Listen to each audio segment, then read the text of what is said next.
मैंने खुद से कहा मेरे अपने जिंदा है। बारान मुझे ढूंढ लेगा, मुझे इस तकलीफ से निकाल लेगा, मेरी रूह को अपनी मोहब्बत से जोड़ देगा।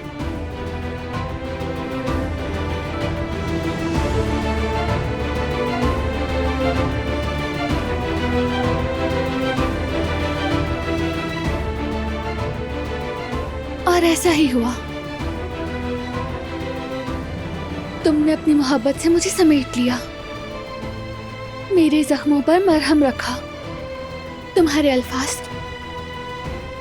तुम्हारा दिल, तुम्हारा साथ, उन सियाह दिनों से तुमने मुझे बाहर निकाल दिया। असल में घर वापसी का रास्ता तुम ही ने दिखाया। तुम्हें दोबारा देखने की उम्मीद, तुम्हारी मोहब्बत, तुम्हारी शफकत में पनाह लेने की उम्मीद ने मुझे सब कुछ झेलने का हौसला दिया। बिल्कुल आज की तरह। तुम्हारा वही पाक साफ रहम दिल हमें इस मुश्किल से निकाल लेगा, जानती हूं मैं।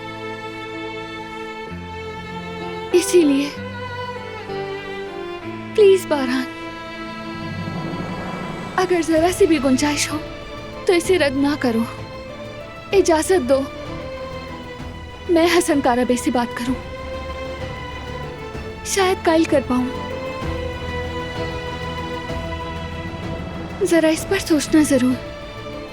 मैं मीरान के पास हूं।